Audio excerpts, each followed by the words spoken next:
What's up, guys, and welcome back to the channel. As you can see, we already got busy on this. The front bumper is off. Laying face down here so I can get in here. I got some unwiring to do. As you can see, there's a lot mounted in here. Obviously 2 light bars, 4 cubes, a lot of harnesses. I ended up just cutting them right there because I mean they're just power and ground, but these wires, there's so many of them. There's so many. I wish when I did this originally I was a little more deep into the truck building game here, because there's a lot of extra wire, and if I did this now I would have trimmed this, made it all neat, everything would be the perfect length. I would have shortened it. Instead of bunching it up and sticking it in there, I would have definitely cut it and made it just a little bit neater. So that's why we're gonna remove all of this, obviously. Next time around, we're definitely gonna shorten any wires that need shortened. We're not gonna make it all bunched up and crazy. It's gonna look nice and neat. But you know, that's what you get after years and years of doing things. And at the time, you know, putting this all on, getting it ready for SEMA and shows, sometimes you gotta do what you gotta do. But now that I have time to sit back, relax, and do this, we're gonna do this the nice, neat way this time. And I guess I'm saying that because I just ordered a light bar for between the tow hooks. And speaking of the tow hooks, those just showed up. The brackets for the frame just showed up this morning. I just got this package right here. Here's all the rest of our Synergy stuff. We got the big joint. And then we've got all of our adjusters right there, and then I've got the other 3 in a box down there. So all of our steering's here, our bumpers are here, our bumper brackets are here, our balance is here, everything's pretty much here now. So it's finally ready to go. Now I've been trying to get 3 videos a week for you guys like I used to, but scheduling right now is a little tough on that. However, hopefully soon I can give you guys, you know, content 3 days a week, but I'm gonna try and get you 2 at least for now. But lots and plenty coming, don't you worry, including what we're gonna do right now. So now that everything's here, we're gonna start digging. Like I said, we got a lot of wiring to remove for the old headlights, the old light bars, the old everything. I gotta get the steering on. So we should be able to do that today, and if we do the steering, we can get the brakes done in the front, clean all this up. Another big job here, I gotta get this the pitman arm that actually broke off, I gotta get off. It's still up in there. I gotta get that nut and like shank thing off that holds the steering box brace. And then once that's off, that's good news, because guess what, that means we can put the new pitman arm on, the new steering box brace from Rough Country, and we can get the Synergy steering kit all put back on. So technically this truck could drive today. Well, no, it can't. The drive shafts, well, I completely forgot about that. But drive shafts here, those need spray painted a new color. I literally have just spray painted these silver and touched them up as I needed. As you can see, starting to test on this, but new color, gloss black. And we've got cans of the Rust-Oleum, this, just the high performance, fast drying enamel. That stuff's gonna be great for something like that. Something that's always spinning, doesn't have to look pretty, always under the thing, always getting hit with road stuff. This, you know, this is plenty. I don't need to go and take the U-joints out and sandblast the whole thing, get new U-joints, do all that. Truck's still good. So for now, we're gonna use the layers of paint I have before, and we're gonna add to it, scuff it up, sand it down, spray those black with the Rust-Oleum cans. Get those to dry up. We can get the drive shafts reinstalled, and then this thing could technically drive, hopefully when we're done today, even though it doesn't have anything, I guess, bumper, headlights, or grill wise. But yeah, I just had to put a light bar on it. You know, they're always handy. And honestly, the Rough Country bracket that I had on the Banana, and I actually had on this truck before, they put a 20-inch single row light bar between the tow hooks there, so it'll fill that gap and give us a little extra light if we need it, just a little bit. But that should be here in a couple days, and we will put that on right before we put the new bumper on. So I also ordered a roll of push lock fuel line. And I guess we're gonna get creative. I'm gonna cut all these off and try and get the fast underneath the truck as well. I just tested the hole. It needs like one size up, so we'll drill it out, paint that up, put the nut zert in there, and bolt the fast to the frame. So lots to do, that's for sure. And like I said, bumper's already off, so let's keep going. I think I'm trying to decide if I just cut these and put new bolts in there, or I keep the OEM ones. I kept the OEM ones last time, and that requires taking the intercooler off, so maybe we'll do that. Probably, I don't know, we'll see when we get there. But lots to do: steering, brakes, bumpers, bunch of stuff. So let's keep going and keep digging away at this so we can knock this thing out. I want to see it rolling, I want to see it driving, and we're getting there. We are getting there. Let's keep digging on this and see how much we can get done.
Alright guys, well we got the Synergy drag link all rebuilt, reassembled, and installed. That thing looks good down there, super beefy. They actually had to have updated these joints because these are different than last time, but these are the part numbers they gave me, so there they are, but all rebuilt, nice, tons and tons of anti-seize in there this time. Definitely not skipping out on that. They do still need greased along with the radius arm there. We'll grease that before she goes on her first drive, and we also need to do some things like fill a transfer case up because that's really low now after clocking it, and a bunch of it dumped out, and a bunch of it dumped out years ago too, so it definitely needs filled, so we got to do that. Brakes are done on the front. Those look real good. New pads, new rotors. Let me tell you something. Like the brakes that came off the back were definitely uneven side to side, and then the fronts just crusty and definitely, I mean, we're probably in the last third of that pad. So freshening this up not only obviously can help us stop better, but fresh brakes are always nice, and those look way better than all that crusty stuff that was on there. Ran into a snag on that caliper actually down here. The bottom caliper or slide pin was stuck in there, and I just stuck the pin in the vise, the pin itself, clamped it in there super tight, hit it with a hammer, and I started working it back and forth and back and forth and back and forth, and probably about 15-20 minutes later it eventually slid its way all the way up. I cleaned it up with a wire wheel, re-greased it, soaked the pinhole with deep creep, cleaned that out, did all that, and she works great now. So that was, I mean, a little snag, but we fixed it. Another snag we just ran into, the nut. Well, here's the culprit. Here's the culprit of this whole build right now, because this is what broke. Literally snapped just like that.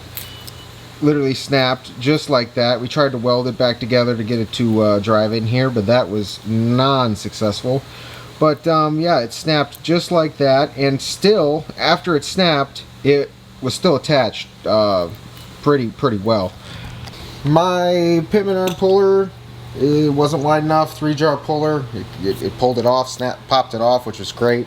But to get the nut off, which is this, which connects to the bearing in the steering box brace, but that on the old one, 2 inches, and I just bought this socket so I could, you know, go around there and obviously take it off, because that's what I did.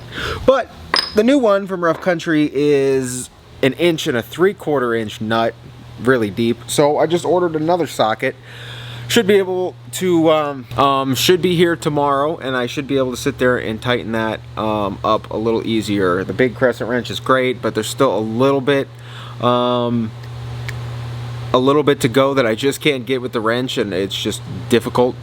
So I ordered a socket. It'll be here, and then we can get our new pitman arm and steering box brace all installed and tightened. Because like I said, the pitman arm's on there, and I could tighten it with a socket after the fact, but I could in theory still attach a drag link because it'll be out of the way, and that's what I'm going to do. However, that'll be quick and easy. And then these in here, these still need painted, so I'm gonna start getting layers of paint on this because it's gonna take a couple of them. So I'm gonna come in here, I'm gonna take a red scuff pad, scuff this all up, you know, scuff over the rust, get all the grit off of it, do that, and then same thing with the rear drive shaft. And then I'm gonna start getting them painted.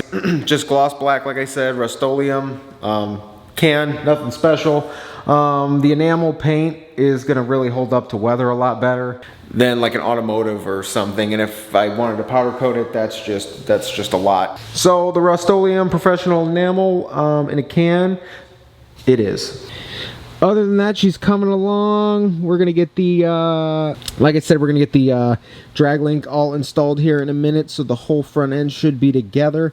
Everything just needs tightened and lubed, and she'll be good to go. We do also have the dual steering stabilizer, and I did order different clamps for this tie rod, so it should be a little cleaner, a little easier, and fit a lot nicer. But we'll see. I know Synergy actually makes a bracket for a dual steering stabilizer for this kit, which I didn't even know, because at the time when I originally did this and had to make it work, Wasn't an option, but now it is. So if the BDS one for some reason does not fit, I know we have a backup plan that'll fit with the new Synergy tie rod clamps that I got as well. So we're still digging away at this. I'm gonna start getting those drive shafts sprayed, get the drag link all rebuilt and installed, and just keep going.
Alright guys, well after a bit of time here, all the wiring's out. Well, most of it. The only part that's left is literally the wires I have ran into the cab to go to the switches. Now I'm going to remove that as well.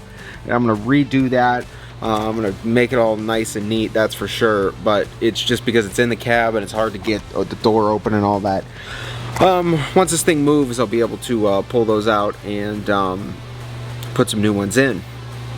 But it looks really good, all cleaned up here. No more bundles of wires or fuse taps coming out of the fuse box. Like literally I had that whole harness of stuff in here. The road armor box for the lights on the bottom corners of the bumper. Literally this was in there. All of this was on the passenger side. And then this is the other one that, like I said, the rest of it's all run into the cab. So now I will be getting another one with the new light bar, but I figure I'll just install the new one and I'll definitely trim it and make it all nice, neat, and tidy in there, so we don't have these bundles anymore, because I definitely don't want that. But however long I'll need it, I'll trim it and put it back together so it's, you know, the right exact length, and probably run it similar way I did, and then we'll put it in there, and then I'll run it to a switch in the cab. And then over here, I still need a new filter. I gotta order one. This one's just dirty. It sucks the vapors from the crankcase into this, and the pre-filter was already so dirty. Then I took that off and I put this on here, so now the filter's dirty, so I definitely need a new one. I'll have to get one ordered. But yeah, I also have a new one for up there too, a new crankcase filter as well. I know you can run it down, but I don't know, I like the filter up there, so we'll leave that. Over here, battery, this one looks all clean now, nice and neat, and it just looks so much better underneath the hood with all of that not spewing out of the battery, because there was a lot and it still doesn't look good with all that up there, so I want to get rid of all that here soon. Also came here and unwired the headlights. I actually sold them to somebody with the same Hills Green truck. It's actually kind of funny. Sold them to him, so I got the daytime running lights out, and I'm gonna get those shipped out. And then over here, I just opened up the new bumper brackets, and not too shabby. Like I said, good replacement. Goes right there where the Road Armor ones are. Probably gonna get these powder coated one more time. I'll put another layer on it, because some of the stuff nowadays powder coat isn't the best, so adding a second layer to that will give us a little more I guess weather resistance and help us out, so even something like this doesn't happen again. It also came with tow hooks there in the box. Here, let me show you. Yeah, just the standard tow hooks came with that, so those will get bolted onto there too. But because I'm doing that light bar, I'm just going to bolt it all on at once. Because, yeah, you bolt that light bar bracket behind the tow hook, so I'm just going to do one fell swoop, just knock out the whole thing with the bumper brackets, because this Banks intercooler down here, as you can see, it's one of the biggest intercoolers you could put on this truck. I don't think you can get any bigger. I think they manufactured it so it was the biggest, and it took up all the space. But yeah, the biggest, the largest, it's definitely that. So to get these off, because of this, and I know I said at the beginning I thought about cutting it, but I'm not going to do that. I'm going to do it the right way. I'm going to take the intercooler off. I'll be able to unbolt this and then slide the bolts out and put the new brackets on, put that on, put the intercooler back in. It's kind of a pain, but those bumper brackets don't usually need to come out often, so I'll just keep it OEM. I like I like the plate back there that holds both of them anyway, so that'll be nice. And then plus the intercooler actually needs some adjustment. Get this boost tube down here off of the radiator, so it'll all work out. I'll be able to twist this, get everything all reset, set nice in there. It'll be a job, but we'll just do it. We also got 3 coats of Rust-Oleum on the drive shafts here. They look gloss black, they look wet, they look great. You almost can't even tell it's Rust-Oleum, but man, these things look good. And they'll look good underneath the truck. That's why I didn't go too crazy with them, because they're, like I said, they're under the truck, they're always spinning, they're always slapping. It really doesn't matter. And because the truck's so low now, you don't really see it. So if any rust or anything ever came through again, touch it back up. Other than that, the only other thing on this is, if you guys also forget, which I need to do with the other stuff, you probably won't be able to see it. Oh, there it is. Oh, there it is. You see that little silver thing in there? Yeah, that's our grease fitting that is almost impossible to get to. That little silver piece there. You know, this one right here that tells you to grease it at every oil change right under the hood. Yeah, well, it's out and visible, so we're definitely going to take care of that before it all goes back in, and then while we're doing that, we'll grease the whole suspension. Speaking of suspension, the Synergy steering, tie rod, and drag link are all rebuilt, put back together, new bolts in them. Everything's pretty tight except up there at the pitman arm. I just have the I have the clamp loose because once we actually get this thing all settled down and, you know, closed up and kind of put back together, I don't want to clamp that bar and then make it hard on me to adjust the steering wheel to get it right. So that's just loose for now, and then I'll be able to come in here and adjust this if I need to get that steering wheel all centered. Tie rod should be on point. It looks pretty good. I mean, it does. It looks pretty good, but I'll probably still throw it on an alignment rack, make sure we're 100% straight. So yeah, not too bad. Brand new brakes, whole front end, all brand new. This is great. We're coming together here, and like I said, waiting on a couple things that I just ordered this morning. Like I said, the extra fuel line so I can redo the FAS, the light bar for in between the tow hooks and putting the bumper on, so that'll all just go on at once. That'll be great. And like I said, the bumpers and everything else are here. They're sitting over there. Those you'll see them when they go on. They look really good, so that's gonna be awesome. So yeah, we're pretty much set up for success for the next video. Everything should pretty much be able to go back together. Now, I do have a set of headlights. I'm still up in the air on what I want to do. I'm probably going to have to customize them, you already know. But that takes a good chunk of time, so I don't know if that part of it would be in the next video, but the rest of it should be pretty close to buttoned up. Be able to pretty much get the bumpers on, and get the rest of this put back together. We'll move the FAS, and then once the FAS is moved, we'll put the filler necks back in this thing, and we'll get the bed on, and then we'll get a full look at this. And now, which is actually nice because we get with this flat box here, you kind of get a reference, and with the flat box compared to just the frame, because the frame kind of looks like it's doing this and kind of making the truck looking like it's raking a bit. But when you put a flat surface there, we're looking good. We're looking really, really good. And I think this stance and how this thing's going to sit is going to be extremely, I mean, it's going to be really nice. And I'm liking it right now. Like I said, I just need a reference point here. So I'm itching to put the bed back on like ASAP. So once that fuel line gets in, we'll get this FAS moved and then get this all situated so we can get the bed back on. I think I just got to run that harness back up here to there, and we are so close. It's crazy. I can't wait to see this thing in a new form, and it's not even going to be complete. We're still going to tinker with it. We got tons to do. We got stuff from Boost Auto Parts, cab light wise, mirror light wise. At some point I need to do new tail lights. We'll get that going too. So although this big transformation's happening real quick, like I said, I'm gonna pick at this, that's for sure.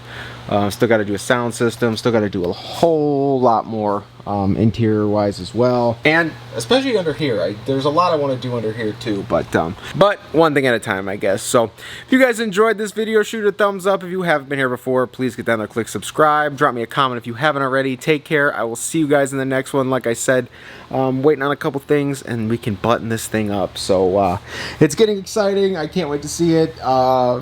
Hopefully you guys are excited too. This thing's gonna be really cool. So take care, and I will see you guys in the next one.